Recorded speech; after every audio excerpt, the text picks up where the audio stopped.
Olá, aqui é o professor Alex Naldo e essa aula 16 de livro 4, Física 3, Dinâmica do movimento harmônico simples.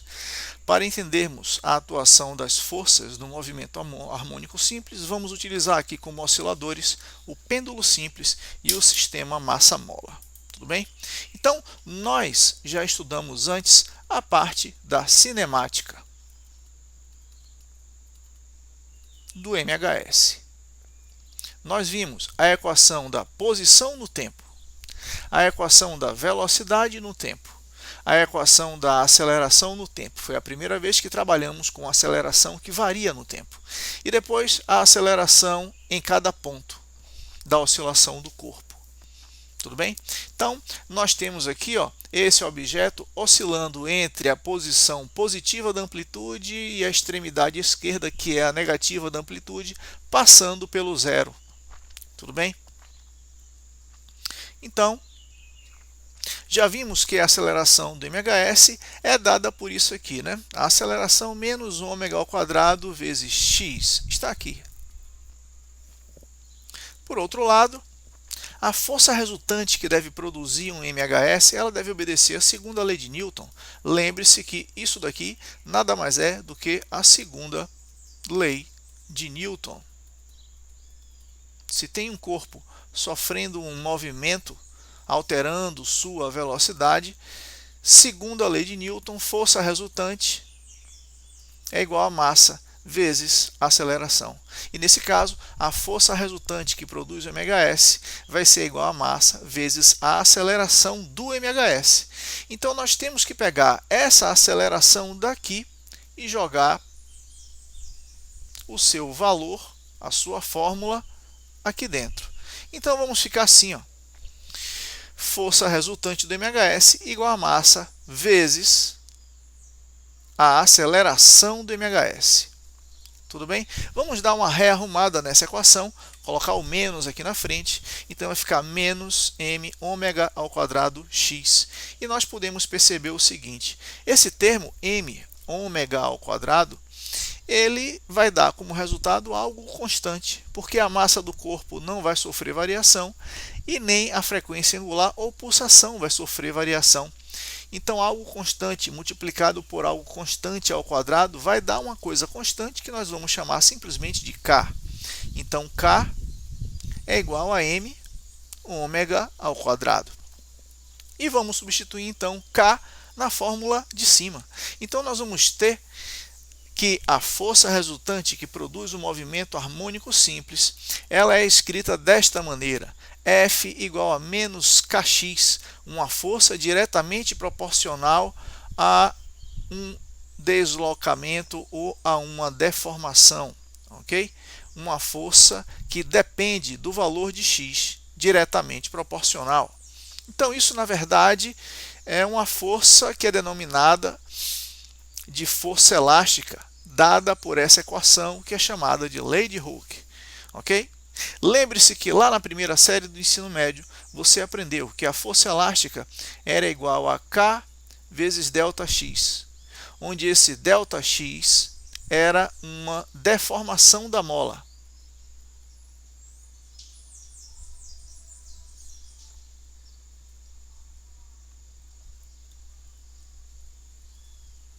Essa deformação ela poderia ser positiva quando a mola esticava e poderia ser uma deformação negativa quando a mola sofria uma compressão.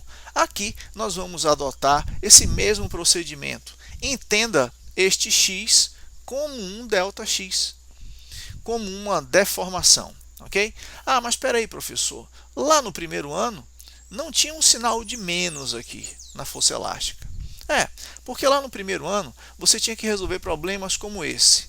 Uma mola e no final da mola um objeto. E isso produzia na mola uma certa deformação, ΔX. E aí, por exemplo, se fosse dado o peso desse objeto e fosse dada a deformação, geralmente em centímetros, se perguntava qual a constante elástica da mola. Geralmente os problemas lá da primeira série do ensino médio são de equilíbrio, Mas aqui nós não temos uma mola em equilíbrio. Aqui nós teremos uma mola fazendo um MHS. Então esse menos ele surge porque neste caso a força elástica está agindo como força restauradora.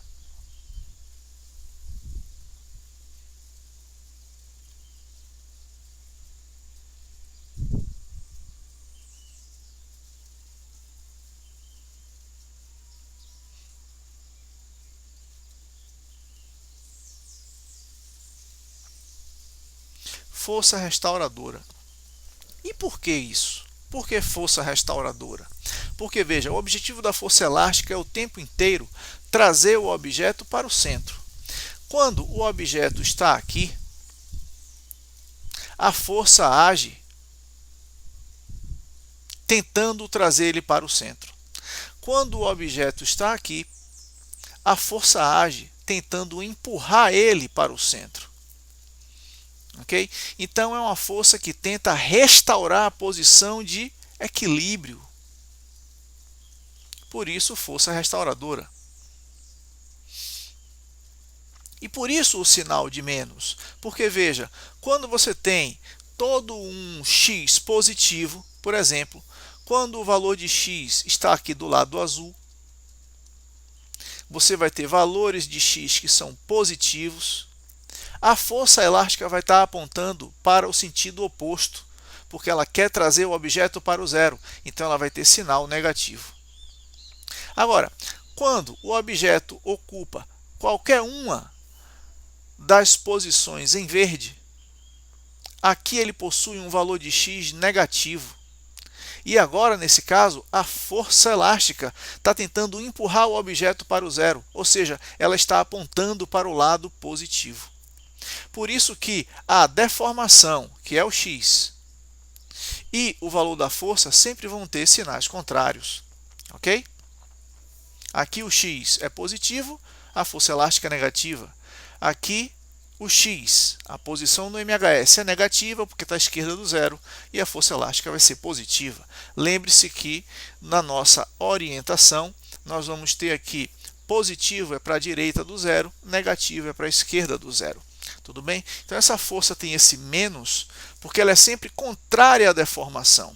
Quando a deformação está no tipo azul, se afastando do zero, a força atua no sentido de aproximar do zero. Quando a deformação está em verde, ou seja, está se afastando à esquerda do zero, a força empurra, tenta empurrar o corpo para o zero. Então ela tem sentido oposto. O oposto de menos é mais. Por isso esse sinal de menos aqui, classificando nossa força elástica agora, dando mais essa característica, força elástica restauradora.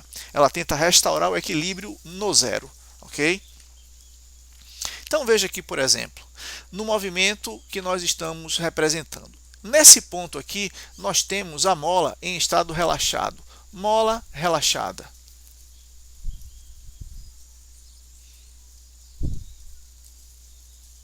Na mola relaxada, você tem força elástica igual a zero.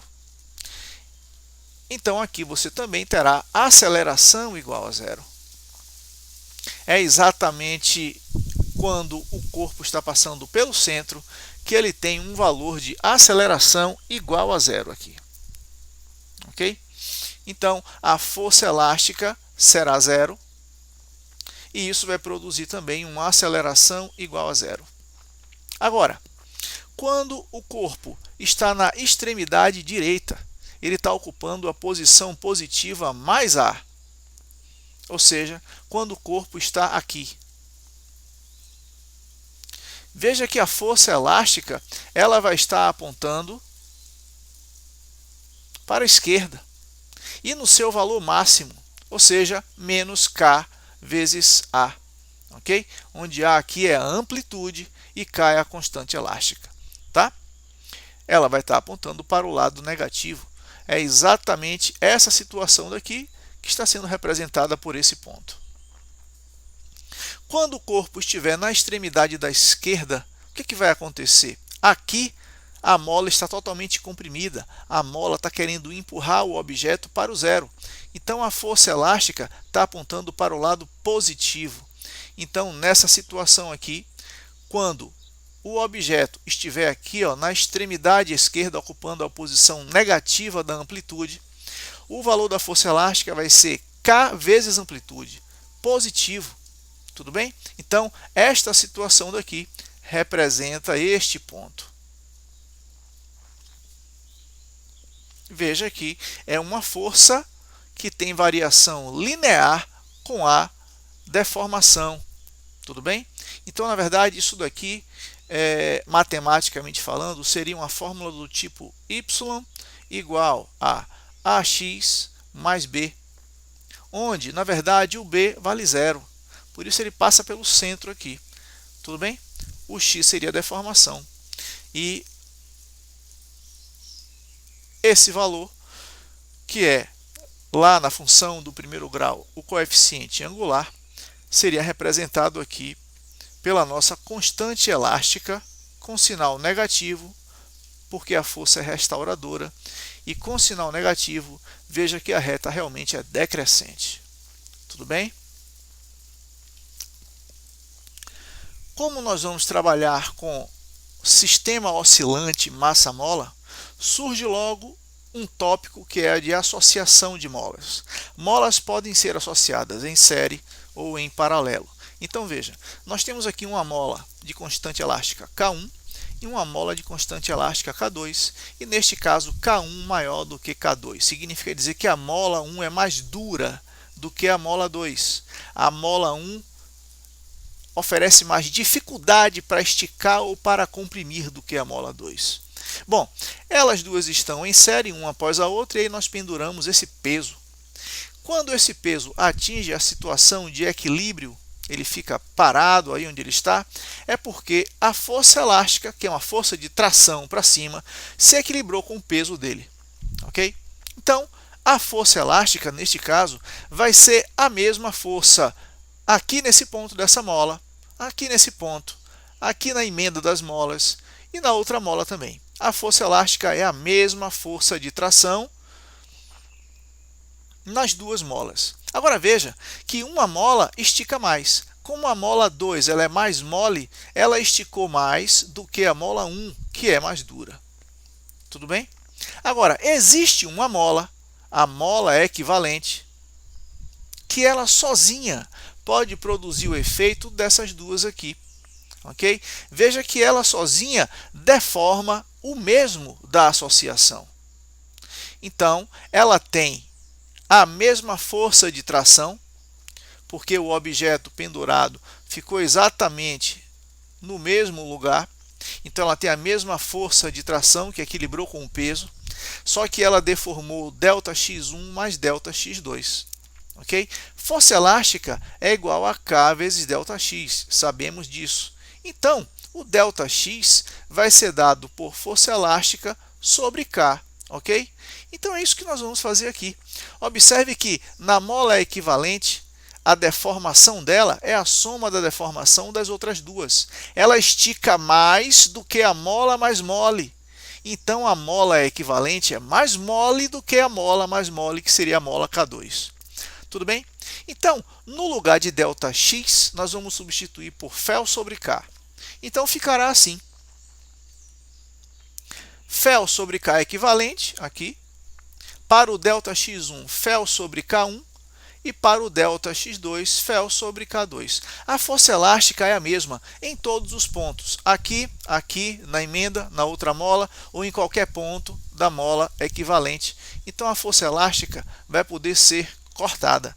E a expressão, então, vai ficar 1 sobre K equivalente igual a 1 sobre K1 mais 1 sobre K2. Ok? Você também pode, no caso de duas molas apenas, calcular a constante elástica equivalente através da fórmula K equivalente é igual a K1 vezes K2 sobre K1 mais K2. Ok? Um vezes o outro sobre um mais o outro. Se você tiver mais de duas molas, N molas, então a mola equivalente vai ser dada assim. 1 sobre K equivalente igual a 1 sobre K1 mais 1 sobre K2 mais até 1 sobre Kn. Veja que essa expressão aqui, para você encontrar a constante elástica da mola equivalente, é uma expressão matemática parecida com a associação de resistores em paralelo, ok? A mola equivalente é, portanto, mais mole do que a mais mole entre elas. Veja que entre K1 e K2, K2 é mais mole porque esticou mais, mas K2 esticou daqui até aqui. Agora veja a mola equivalente, ela esticou daqui até aqui. Ela estica mais do que K2, logo ela é mais mole, e isso é óbvio, porque ao colocar molas em série, você está aumentando a elasticidade do sistema. Ok? Bom, associação de molas em paralelo. Então aqui agora nós temos duas molas diferentes, K1 diferente de K2. As duas molas estão presas por uma barra horizontal na qual se coloca um peso. E as duas molas então esticam. Agora atenção, as molas são obrigadas através de guias verticais a terem a mesma elongação, mantendo a barra de suporte do peso na horizontal. Então essa barra sempre permanece na horizontal. Ela não pode ficar pendida para um lado ou para o outro. Okay? Existem guias verticais dentro aqui dessas molas que obrigam a deformação ser a mesma. Ok? Senão não faria sentido aplicar molas em paralelo. Molas em paralelo devem ser aplicadas nesta situação, quando elas são obrigadas a terem a mesma deformação.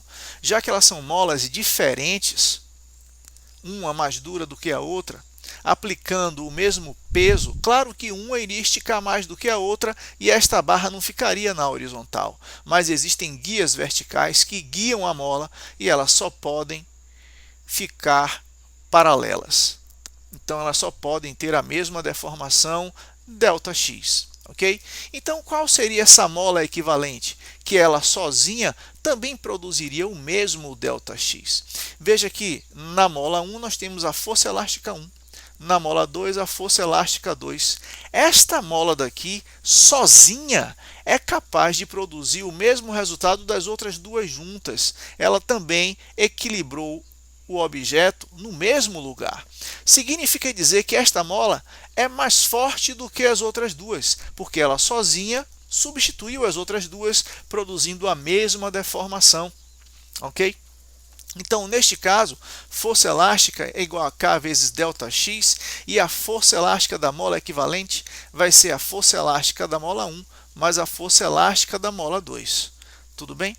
Então, vamos colocar no lugar de força elástica K vezes ΔX, sabendo que ΔX é o mesmo para a mola 1, para a mola 2 e para a mola equivalente. Então, o que vai cortar aqui? ΔX vai embora. Toda vez que você tiver molas associadas em paralelo, a constante elástica da mola equivalente é dada pela soma das constantes elásticas das molas existentes. Então, para N molas, o K equivalente é K1 mais K2 até Kn. Ok? Então, a mola equivalente é mais dura do que a mais dura entre elas, porque você está, na verdade, somando forças para construir uma mola só. Então ela é mais dura ainda. Veja que essa mola equivalente ela é mais dura do que as outras duas, porque substitui as outras duas, equilibrando na mesma posição o mesmo peso. Tudo bem? Período do sistema massa-mola. Primeiro nós vamos fazer por dinâmica, analisando a força que atua. Nós já vimos que a força resultante no MHS é dado pela massa vezes a aceleração do MHS. Tudo bem? E a aceleração do MHS tem como módulo ômega ao quadrado vezes x. E com sinal algébrico, menos ômega ao quadrado vezes x. Ok? Nós já deduzimos isso antes. Então, está aqui, ó, a força resultante que atua na mola vai ser igual a massa vezes aceleração. E esse menos vem justamente da aceleração. Tudo bem? Bom, mas nós sabemos que ômega é 2π sobre período. né? Ômega, que é, neste caso, a pulsação ou frequência angular. Então, vamos substituir esse ômega aqui dentro, onde tem ômega ao quadrado. Aí vamos ficar com força resultante igual a menos m, 2π sobre período ao quadrado, vezes x. Ok? Bom, teremos então força resultante igual a menos m vezes 2π sobre período ao quadrado vezes x, e a força resultante é do tipo elástica, como nós já vimos antes. Ela é do tipo menos kx, e esse menos, lembre, é porque se trata de uma força restauradora, uma força que tenta levar o objeto para o equilíbrio.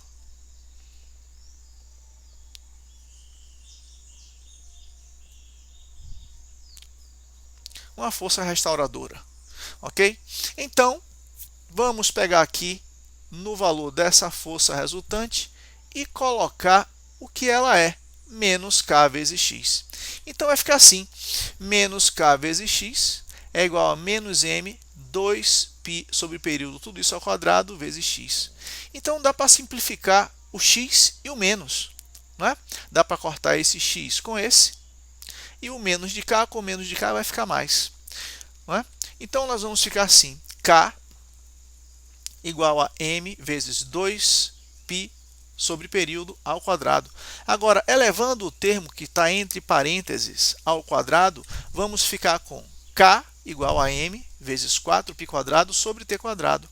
Isolando t quadrado, período ao quadrado, vamos ter que jogar o período quadrado cá em cima e o k aqui embaixo, não é isso? Nós estamos assim, ó, k igual a m 4π quadrado sobre t quadrado. Nós vamos trocar a posição desses caras, então vai ficar t quadrado igual a 4π quadrado m sobre k. O k vem para cá para baixo, não é isso? É isso que está acontecendo aqui, ó. O k veio para cá para baixo. E finalmente, tirando a raiz quadrada para encontrar a fórmula do período, 4 tem raiz, vai sair 2. Π quadrado tem raiz, vai sair π. E m sobre k vai ficar dentro da raiz. Então, veja que um sistema oscilador massa-mola tem como período a fórmula 2π raiz de m sobre k, onde m é a massa e k é a constante elástica. Veja que este período aqui não depende de g, não depende do campo gravitacional. Um sistema massa-mola oscila com o mesmo período na superfície da Terra, na superfície de Marte ou na superfície da Lua. Então, ele é um dispositivo confiável como medidor de tempo em qualquer local do universo que você esteja, porque ele não depende do campo gravitacional. Ele depende apenas de dois fatores: do valor dessa massa e do valor da constante elástica dessa mola. Tudo bem? Então, 2π raiz de m sobre k. Análise dimensional. Vamos fazer uma rápida revisão de análise dimensional, porque é um assunto que você, através dele, também pode encontrar fórmulas. Tudo bem? Então, vamos fazer aqui, ó, somente uma revisão rápida que trata sobre mecânica. Na mecânica, todas as unidades de medida, elas podem ser descritas em termos de massa, espaço e tempo, elevado a expoentes alfa, beta e gama, expoentes que você não sabe quais são. Então, por exemplo, o que seria massa?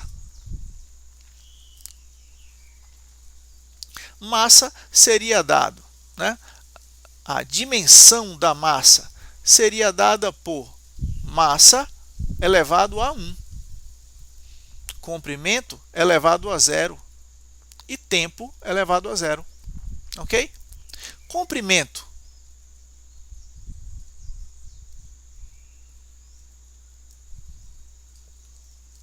Qual seria, então, a análise dimensional do comprimento? O comprimento não tem massa, massa elevado a 0, mas comprimento tem comprimento elevado a 1. E o comprimento não tem tempo, tempo elevado a 0. Ok? E o tempo? O tempo você pode descrever assim: m, L, T. O tempo tem tempo, então é elevado a 1, mas não tem massa e não tem comprimento. Ok? E as unidades complexas? Por exemplo, vamos falar aqui de velocidade. Velocidade, você sabe que pela fórmula, ele é o que? É espaço, ΔS, sobre ΔT. Ok? Então, na verdade, você pode dizer o seguinte, que a velocidade tem massa elevado a 0, tem espaço em cima, então espaço elevado a 1, e tem tempo embaixo, então tempo elevado a menos 1. Essa é a análise dimensional da velocidade. Tudo bem? Agora, a aceleração.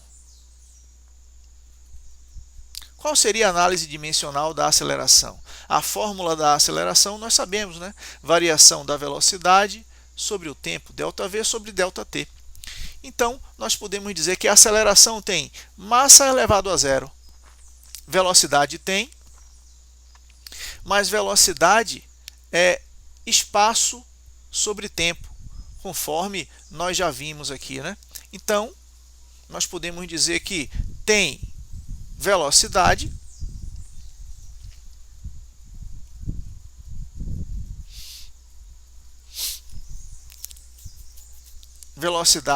veja que nós já tínhamos encontrado aqui velocidade, ok? Então, essa velocidade daqui já foi dimensionada cá em cima, mas veja, tem um tempo aqui embaixo, e esse tempo ele vai subir como tempo a menos 1. Então, na verdade, qual é a dimensão da aceleração? Massa elevado a 0, L elevado a 1, T elevado a menos 2. Outro exemplo, força. Força, nós sabemos que pela segunda lei de Newton, força é o quê? Massa vezes aceleração, ok? Então, qual seria a dimensão? Bom, massa nós sabemos, né? Está lá em cima, massa é m elevado a 1, L elevado a 0, T elevado a 0. E a aceleração? A aceleração nós acabamos de encontrar aqui, que vai ser massa elevado a 0, L elevado a 1 e T elevado a menos 2. Ok? Então, nós apenas vamos colocar as massas, os comprimentos e os períodos juntos para somar os expoentes. Não é assim? Então, vai ficar massa e os expoentes 1 mais 0. É assim que se opera na matemática. E o L? O L ficou aqui 0 e aqui 1. Então, 0 mais 1. E o tempo, o período, o tempo, vai ficar com esse 0 de cá, somado com esse menos 2 de cá. Então, qual é a dimensão da força? Vai ser m elevado a 1, L elevado a 1, T elevado a menos 2. Ok? E por aí você pode extrair a análise dimensional em termos de massa, espaço e tempo de qualquer grandeza física da mecânica. Um exemplo aqui, constante elástica. Força elástica é igual a K vezes ΔX, não é isso? Então, a constante elástica vai ser o quê? Vai ser uma força elástica sobre K. Ou melhor, sobre ΔX. Bom, força é Newton, dada em Newton. E Newton nós já vimos que é isso daqui. É a dimensão da força, Newton. Ok? Enquanto que aqui ó, é uma deformação, é um espaço. Isso aqui é dado em comprimento.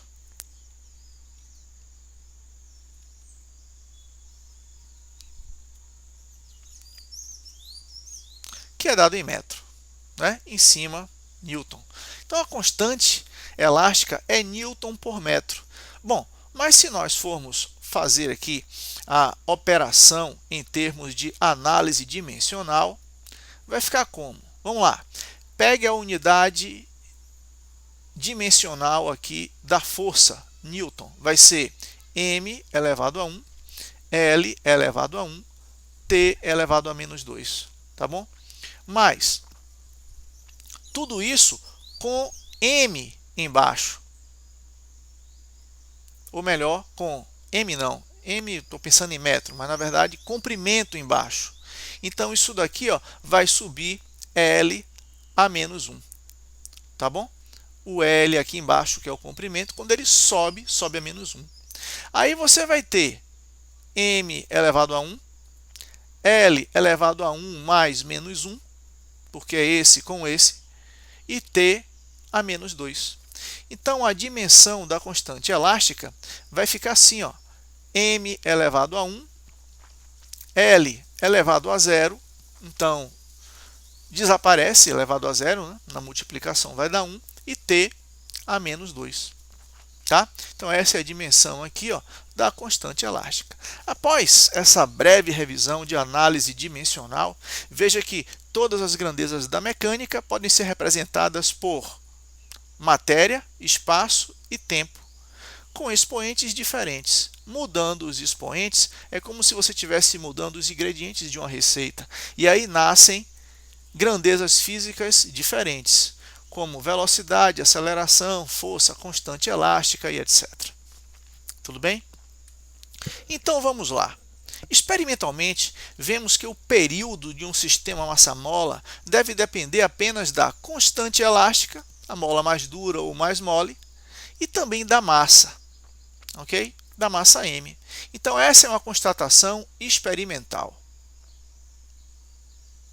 O período, o tempo de vai e vem daqui para cá, ó, nós temos o tempo de um período. Esse tempo de um período, a gente percebe nos experimentos que ele, se a gente alterar a massa, ele altera, e que se a gente alterar a mola, botar uma mola mais dura ou mais mole, ele também altera. Então, o período deve depender da massa, só que a gente não sabe se é uma dependência diretamente proporcional, se é uma dependência quadrática, a gente não sabe se é uma dependência ao cubo, então a gente bota x. Também depende da constante elástica. Quando depende de uma coisa e de outra ao mesmo tempo, esse i está representado aqui, ó, pelo sinal de vezes. Depende da massa e vezes da constante elástica. E a gente também não sabe qual é o expoente da constante elástica, se é uma dependência da constante elástica pura elevado a 1, ou se depende da raiz de k, ou se depende de k ao cubo. Então, na dúvida, bote aqui um y, ok? Bom, para transformar uma ideia de proporcionalidade em uma equação, você tem que substituir esse sinal de proporcionalidade por esses três caracteres: igual a uma constante de proporcionalidade que multiplica. Aí você saiu de uma ideia de proporcionalidade e entrou em uma equação. C é uma constante de proporcionalidade que serve para balancear a equação algumas vezes e também serve para fazer ajuste de unidades de medida. Tá bom? Então, vamos lá. Dimensões envolvidas. Período. Período nós sabemos que é tempo, é segundo, né? Segundo elevado a 1. Massa é quilograma, quilograma elevado a 1. A constante elástica é Newton por metro, conforme nós já acabamos de ver. Mas Newton é quilograma metro por segundo ao quadrado, não é isso? É massa vezes aceleração. Isso aqui, ó, segunda lei de Newton, né? Massa vezes aceleração. Aqui nós temos massa em quilograma e aceleração em metro por segundo ao quadrado. Então, a constante K vai ser quilograma metro por segundo ao quadrado, ou seja, a segunda lei de Newton aqui, ou seja, a força, sobre m. Ok? Então, vamos cortar a massa. Ou melhor, vamos cortar o metro, né? Porque aqui, ó, é quilograma metro por segundo ao quadrado. Então aqui, ó, a deformação da bola é Newton por metro. Então aqui é metro e aqui é metro também. Cortou. Ficou quilograma por segundo ao quadrado. Ó, no item anterior, na nossa análise dimensional. O que é isso daqui? Massa elevado a 1 quilograma. O que é L elevado a 0? É 1. Na multiplicação desaparece. E o que é tempo elevado a menos 2? É sobre segundo ao quadrado. Ok? Então, quilograma por segundo ao quadrado. É exatamente isso que a gente acabou de ver aqui. Ó. A unidade de medida da constante elástica. Quilograma por segundo ao quadrado. Né? A gente chama de Newton por metro, mas quando vai fazer simplificações, fica quilograma por segundo ao quadrado. Tudo bem? Então, a equação dimensional fica assim. Essa equação. Tempo segundo elevado a 1. A constante de proporcionalidade não aparece aqui. Ela é só para ajuste. E aí nós temos massa. Massa é dada em quilograma. Elevado a x, está o x aqui. E a constante elástica. Quilograma vezes segundo a menos 2. Acabamos de ver aqui. Ó. A constante elástica, quilograma sobre segundo ao quadrado, ou vezes segundo a menos 2. Tudo isso elevado a y. Aqui está o y. O que a gente vai fazer, então? Vamos pegar este y e multiplicar aqui dentro e aqui. Então, essa parte vai ficar assim, ó, segundo elevado a 1 igual a quilograma elevado a x vezes quilograma elevado a y vezes segundo elevado a menos 2y, depois que você multiplica aqui dentro. Agora veja, ficou multiplicação de potências de mesma base, quilograma e quilograma. Faz o quê? Repete a base e soma os expoentes. E segundo elevado a menos 2y ficou aqui. Tudo bem? Bom, então agora nós vamos fazer o seguinte, deixar o tempo como segundo elevado a 1 é a mesma coisa que fazer segundo elevado a 1 vezes quilograma elevado a 0. Veja que, na verdade, quando a gente fez aqui a revisão de análise dimensional, colocamos o tempo com massa elevado a 0, comprimento elevado a 0 e tempo elevado a 1. Então, podemos colocar o elevado a 0? Sim. Ok?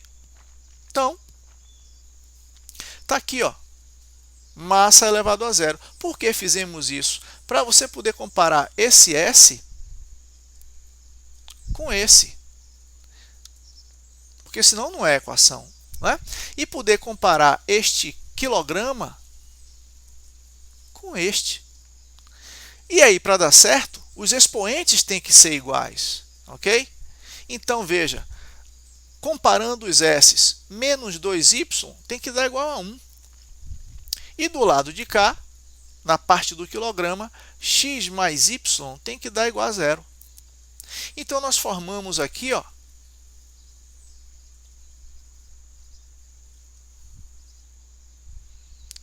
y é igual a menos 1 sobre 2. Trazendo esse y para cá, para dentro, x somado com menos 1 sobre 2 tem que dar 0. Então, x só pode ser 1 sobre 2. Então, acabamos de encontrar, está aqui, ó, y é menos 1 sobre 2 e x é 1 sobre 2. Veja que, inicialmente, esses expoentes que foram colocados aqui, porque nós não sabíamos qual era a relação, eles surgiram. Então, agora, você pode montar aquela sua mesma equação de antes com os expoentes corretos. O período, então, vai depender de uma constante de proporcionalidade, massa elevado a meio e constante elástica elevado a menos meio. Essa expressão é a mesma coisa que botar o k embaixo com raiz quadrada, não é? Elevar a meio não é tirar a raiz quadrada? Então fica assim, período igual a c vezes raiz de m sobre k. Experimentalmente, você consegue obter o valor de c como 2π. E aí surge, mais uma vez, por outra técnica, a fórmula do período do sistema massa-mola, 2π raiz de m sobre k. Podemos extrair, então, essa fórmula, tanto utilizando recursos de dinâmica, quanto fazendo experimentos e analisando as dimensões, fazendo análise dimensional. Ok? 2π raiz de m sobre k Veja que não depende da gravidade. Quanto mais a mola for dura, você vai ter um período menor, mas não é inversamente proporcional. É inversamente proporcional à raiz quadrada do K. Ok? Quanto maior for a massa, maior também vai ser o período, mas não é diretamente proporcional. É diretamente proporcional à raiz quadrada da massa. Tudo bem? Então, se a massa quadruplicar, o período dobra. Se a massa ficar 9 vezes maior, o período triplica. Tudo bem? E agora chegou o período do pêndulo simples. Bom, por dinâmica, você pode extrair o seguinte. Veja, nesse momento aqui, nós temos o corpo oscilando. No fio tem a tração. Aqui nós temos a força-peso dele, mg. Ok? E ele pode ser decomposto tanto ao longo da direção do fio, quanto na tangente da trajetória. Então, esse de cá é o chamado de PY. E esse de cá é o chamado de PX. Ok? Bom, então vamos ver o seguinte, ó, esse ângulo que está aqui, que é o ângulo de inclinação do pêndulo, é o mesmo ângulo que está aqui entre o peso e o PY. Tudo bem? Dá para ver claramente que nós temos aqui duas retas paralelas, cortadas por uma transversal. Então, esse ângulo é igual a esse. E aí, você tirando seno e cosseno desse ângulo, dá para ver claramente que o valor de Px vai ser dado por peso vezes seno de θ. Ok? É só você pegar aqui, ó, seno de θ. Cateto oposto. Quem é o cateto oposto? É esse tracejado aqui. Mas esse tracejado é quem? É esse cara. E quem é esse cara? Esse cara é o Px. Ok? Então, seno de θ vai ser Px sobre a hipotenusa, que é o peso. Então, Px vai ser igual a P seno de θ. Então, Px vai ser igual a mg, que é o peso, vezes seno de θ. É exatamente isso que tem aqui, ó, mg seno de θ. Então, esse outro cara daqui só pode ser o mg cosseno de θ, que é o py, ok? E aí nós vamos verificar o seguinte. Quando nós estamos trabalhando com um pêndulo como se ele fosse um MHS, ele vai estar fazendo um movimento pendular com um ângulo tão pequeno que nós vamos considerar o movimento pendular acontecendo em cima de uma linha reta, ok? Em cima de uma linha reta. Significa dizer que não existe variação de altura. Se não existe variação de altura, é porque o PY está se equilibrando com a tração. Não tem subidas nem descidas, ok? Nesse desenho aqui, claramente, aqui é o ponto mais baixo, aqui é o ponto mais alto, está tendo aqui uma diferença de altura. Mas quando você coloca um pêndulo para oscilar com um ângulo muito pequeno, essa diferença de altura é perceptível, como nós vamos ver aqui no GIF. Tá bom? Então, nós podemos dizer que existe equilíbrio aqui. Então, se existe equilíbrio entre tração e PY, a força que restou é o Px. Então, o Px funciona como força resultante, funciona como segunda lei de Newton, massa vezes aceleração. Ok? Então, nós vamos ter que a força resultante é mg seno de θ. Ok? Que é, na verdade, força resultante igual a Px. Tá? E nós sabemos que o ângulo dado em radianos é o valor do arco dividido pelo tamanho do raio. Né? Então, aqui, ó, nós temos esse arco aqui, ó, S, e nós temos o tamanho do pêndulo, que funciona como um raio. Se isso aqui fosse um movimento circular uniforme, o tamanho de L do comprimento do pêndulo seria o raio.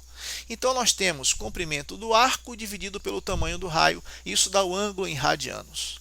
Tudo bem? Então, esse valor aqui, ó, em radianos, pode ser substituído por arco sobre raio. Tudo bem? Então, fica assim. Força resultante igual a mg seno de S sobre L. Desta forma, podemos ver que a força resultante é proporcional ao seno do ângulo, ok? Olha aqui. Já que massa e gravidade são coisas constantes. Não é proporcional ao deslocamento S, é proporcional ao seno do ângulo, não sendo, portanto, MHS. Ou seja, quando esse ângulo daqui é um ângulo grande, não é MHS. O pêndulo simples não funciona como MHS, porque a força fica diretamente proporcional ao seno desse ângulo aqui, ok? Para aproximar para um MHS, nós devemos usar ângulos pequenos, ângulos que na prática são menores ou iguais a 10 graus. Nesse caso, o valor do ângulo em radianos é aproximadamente igual ao valor do seno do ângulo, que também é igual aproximadamente à tangente do ângulo, é tudo muito próximo. Então, nós podemos organizar a fórmula aproximando ela dessa maneira. No lugar de mg seno de S sobre L, simplesmente mg S sobre L, porque esse daqui é o valor do ângulo em radianos, que é aproximadamente igual ao valor do seno do ângulo. Por quê? Porque o θ, vamos estudar o caso, ele é pequeno, então é como se a oscilação do pêndulo ocorresse em cima de uma reta. A bolinha, ela fica indo e voltando unidimensionalmente, ok? Em cima de uma reta, vai e volta. Lembre que quando a gente começou a estudar MHS, nós estudamos, inclusive, entendemos o significado da sigla. Por que S? Porque simples, porque é sem atrito e é unidimensional. Acontece em cima de uma reta, ok? Bom, mas você sabe que força resultante é massa vezes aceleração. Então, esse cara daqui, ó, é isso. Então, o que a gente vai fazer? Força resultante igual a mg S sobre L. E no MHS, o módulo da aceleração é ômega ao quadrado vezes x. Vimos isso na parte de cinemática, não é isso? Sendo, neste caso, o x igual ao S, a deformação. Esse cara aqui, ó, em relação ao zero, é que seria o x, o quanto você se afasta à esquerda ou à direita do zero. Tudo bem? Então, essa fórmula aqui vai ficar assim, ó. Nós podemos cortar a massa, colocar na aceleração a fórmula do que ela representa, e no lugar desse S, substituir ele por x. Então, vai ficar assim. M ômega ao quadrado S igual a mg S sobre L. Tudo bem? Então, nós vamos simplificar o S e a massa. E aí vamos ficar com ômega ao quadrado G sobre L. Como ômega é 2π sobre período, vamos ficar assim, ó. O ômega é 2π sobre período. Então, 2π sobre período ao quadrado igual a G sobre L. Elevando o termo entre parênteses ao quadrado, vai ficar assim, ó. 2 ao quadrado, 4, π quadrado, t quadrado, igual a G sobre L. Isolando o t quadrado, vai ficar assim, ó. T quadrado igual a 4π quadrado, L sobre G. E, finalmente, tirando a raiz quadrada, o período do pêndulo simples é 2π raiz de L sobre G. Ok? Veja que, neste caso, o período não depende da massa.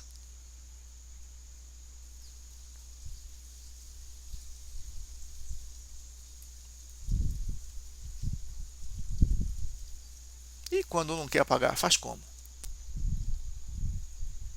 Aí ele apaga quando ele quer. Não depende da massa. Veja que no caso do sistema massa-mola, dependia da massa, mas não dependia da aceleração da gravidade. Esse outro oscilador é o contrário. Ele depende da gravidade, ela está aqui, mas não depende da massa. Tudo bem?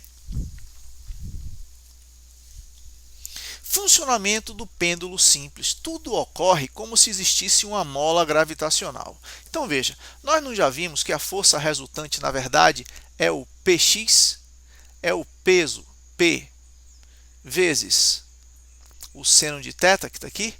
Então, e nós já vimos que o valor do ângulo em radianos é o arco sobre o raio, S sobre L. Né? E para ângulos pequenos, nós já vimos que o seno do ângulo é aproximadamente igual ao valor do ângulo em radianos. Então, a fórmula fica mg S sobre L. No lugar de seno, fica simplesmente S sobre L. Vamos organizar de outra maneira. Né? Vamos deixar o m vezes o g dividido pelo L, tudo dentro de parênteses, e vamos deixar o S separado. Bom, como m, g e L são constantes, podemos substituir estes termos por um só termo constante, K. Então, K é mg sobre L. Isso aqui tudo ó, é uma coisa constante, K. Então, a força que faz com que essa bolinha fique indo para um lado e para o outro, ela assume o formato de K vezes S, que é uma posição, né? Ou seja, uma força proporcional ao deslocamento S, logo uma força elástica. Então, tudo se passa como se existisse uma mola gravitacional invisível, que tem até constante elástica. A constante elástica dela é dada por m, g sobre L. Ok? Por isso que a bolinha fica indo e voltando, porque na verdade tem uma mola invisível trabalhando ali, com essa constante elástica mg sobre L. Tudo bem? E é justamente por esse motivo também que a massa que você coloca aqui na ponta não importa. Porque o que vai acontecer? Se você dobrar essa massa, você também vai estar dobrando a constante elástica da mola. A massa vai ter 2 vezes mais inércia se você dobrar. Vai ser 2 vezes mais difícil movimentar ela.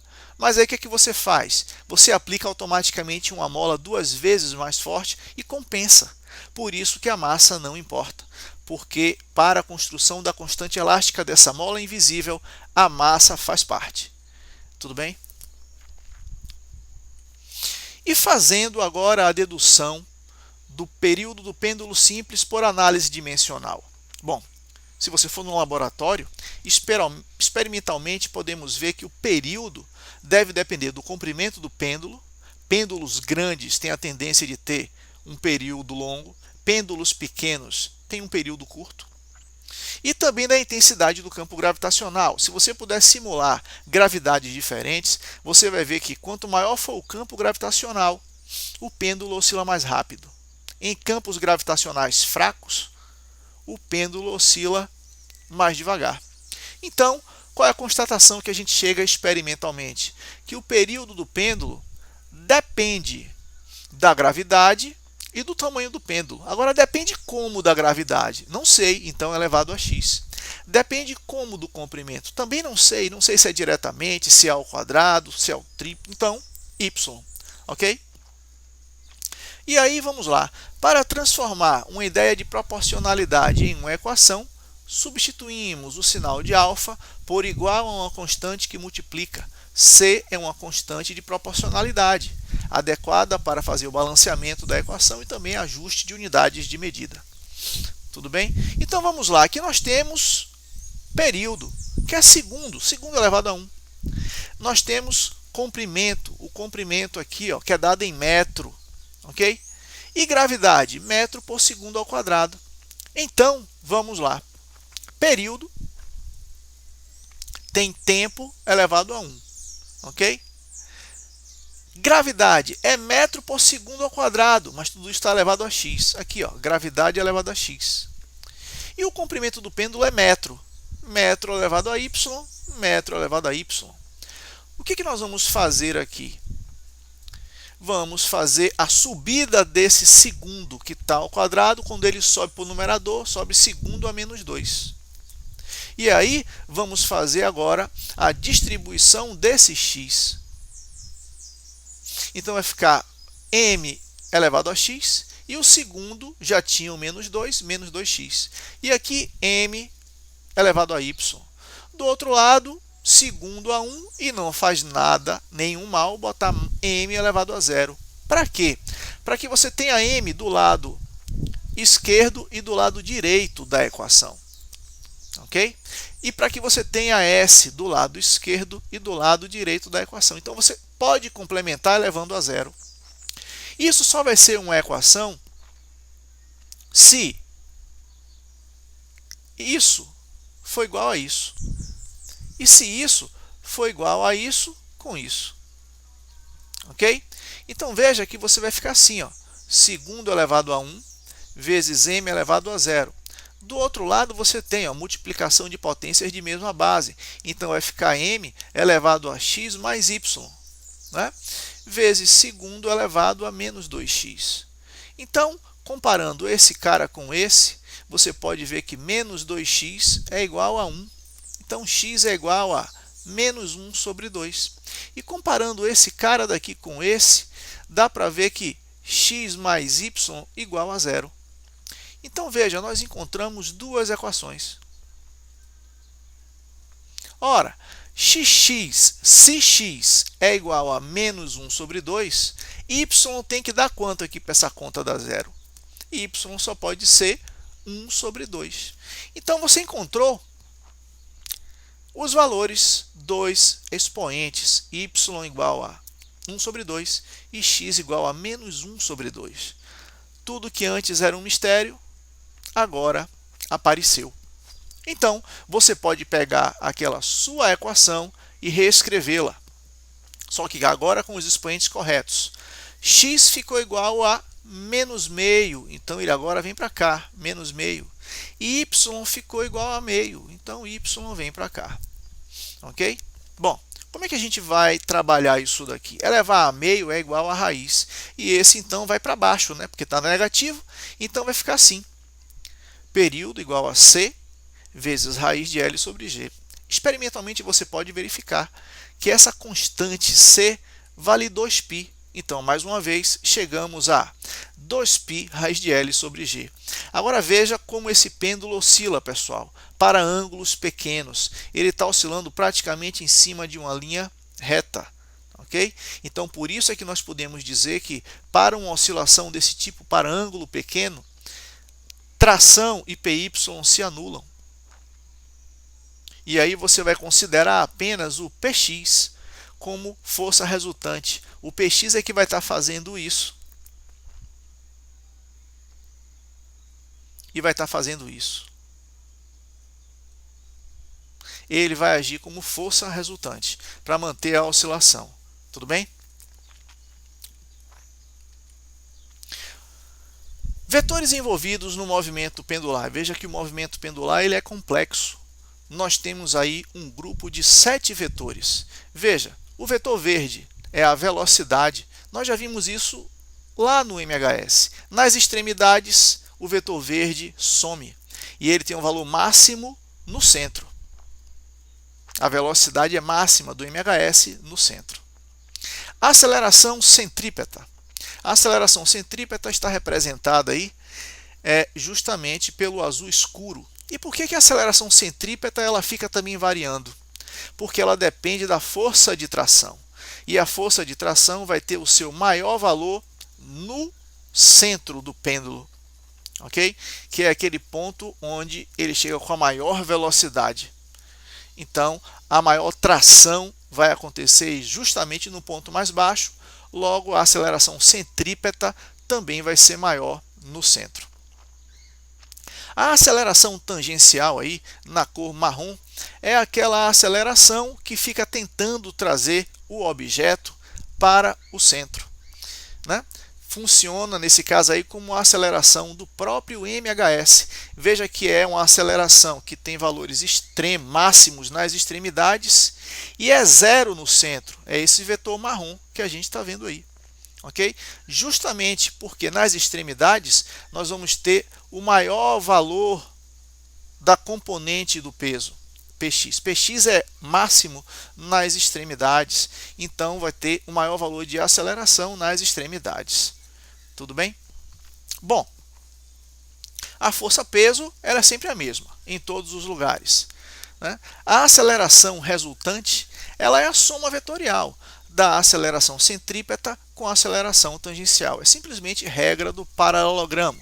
A aceleração resultante é essa aceleração roxa que você está vendo aí. E a força resultante vai ser o fruto da soma vetorial da força de tração com a força-peso. A força resultante, portanto, é essa força amarela que você está vendo aí. Então veja que no movimento pendular você tem ao todo 7 vetores agindo, 7 entidades vetoriais agindo para que o movimento se mantenha. Neste simulador, nós vamos ver aqui rapidamente como é que funciona um pêndulo. Então, vamos trazer o pêndulo para cá. E vamos fazer algumas provocações. Primeiro, veja, gravidade eu vou botar ela em 0. Gravidade 0. Vou tirar o pêndulo do lugar e vou abandoná-lo. Claro que ele não vai oscilar. Não tem nenhum motivo para que ele saia do lugar, porque no ambiente de gravidade 0, aonde você colocar o pêndulo, ele fica, porque não vai ter peso, não vai ter força agindo sobre o pêndulo, ok? Então, vamos trazer ele para cá de novo e vamos agora colocar como gravidade a gravidade da Terra. Tudo bem? Veja que você pode alterar o comprimento do pêndulo e alterar a massa. Primeiro vamos fazer um experimento alterando a massa. Eu vou produzir aqui uma oscilação pequena, oscilação de 10 graus. Veja que MHS pode ser considerado até aqui.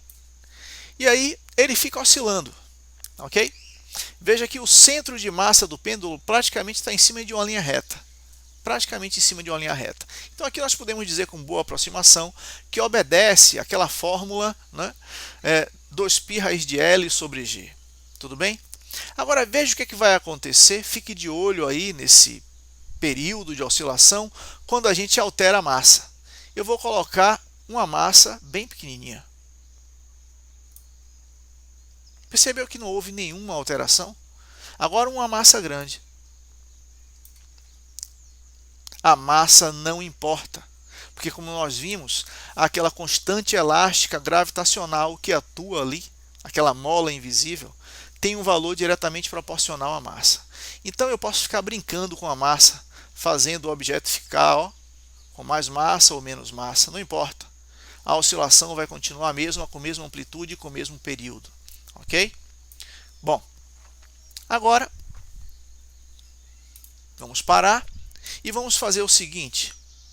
Vamos ficar alterando o tamanho.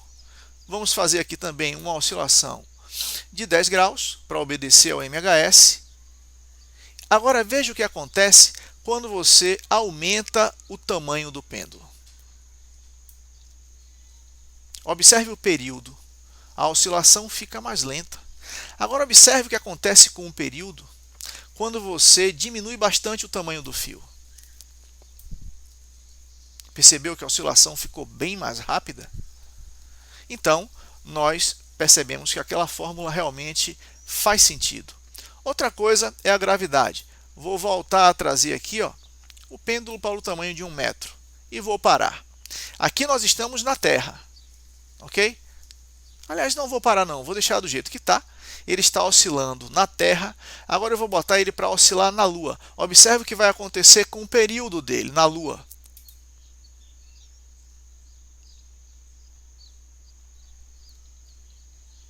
Ele está oscilando bem mais devagar, ok? Agora ele vai voltar a oscilar na Terra de novo. Ele ficou com um período menor, tudo bem? Bom, e se eu colocar ele em um planeta com gravidade maior do que a da Terra? Em Júpiter, por exemplo. Júpiter. Percebeu que o período ficou menor? Claro, porque é inversamente proporcional à raiz quadrada da intensidade do campo gravitacional. E se de repente, durante a movimentação desse pêndulo, eu zerasse a gravidade, olha só o que vai acontecer. o pêndulo ele vai ganhar uma energia cinética. Como não tem atrito e você tirou a gravidade, ele vai manter o movimento rotacional perpétuo. Olha lá.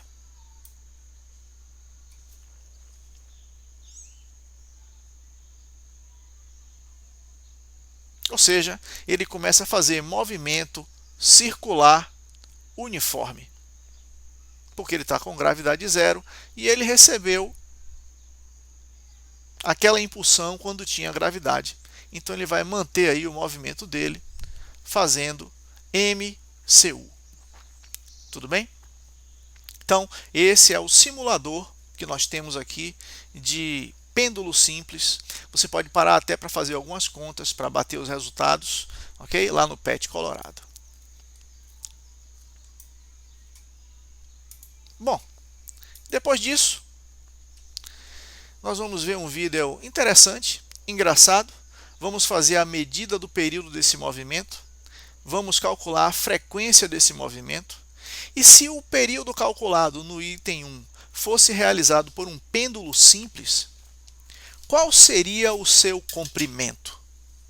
Nós vamos fazer essa conta aqui, ok? Considerando a gravidade da Terra igual a 10 metros por segundo ao quadrado e π igual a 3. Então, vamos trazer esse vídeo. Você vai tentar cronometrar o tempo de ida e volta desse movimento. Lembre-se que período é um tempo de ida e volta. Aqui é uma extração de palmito, feito de uma maneira bem radical. Olha só.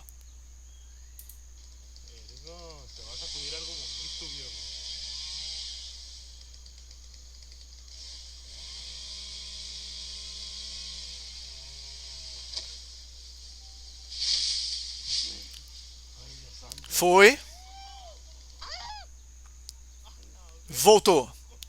Se você pegar um cronômetro, você vai ver que esse período de oscilação medido vale exatamente ou aproximadamente 8 segundos. Ok?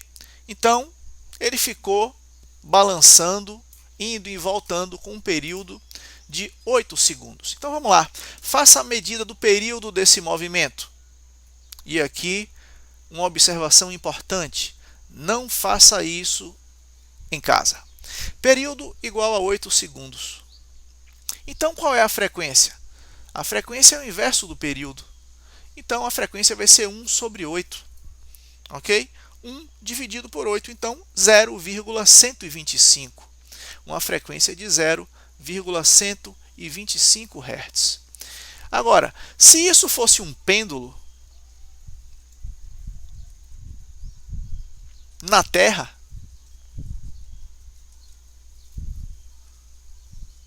qual seria o tamanho dele para ter um período de 8 segundos? Aí você vai para a fórmula. Período é igual a 2π raiz de L sobre G.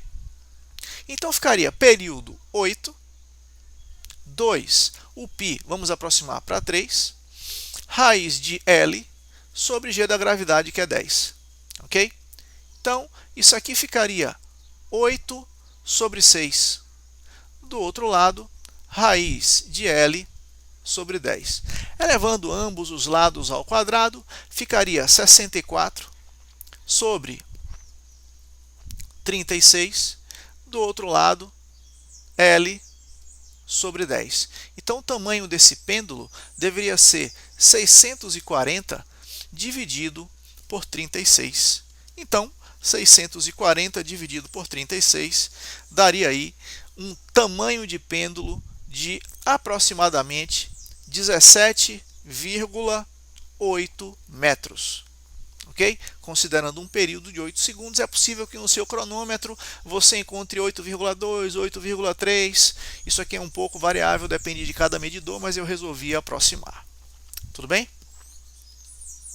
Bom, então no nosso próximo encontro, nós vamos pegar essa aula 16 e resolver as atividades de sala e depois as atividades propostas. Obrigado por ter ficado até aqui. Eu sei que foi uma aula longa, mas para ser bem explicado, bem detalhada essa teoria, deve ser assim mesmo.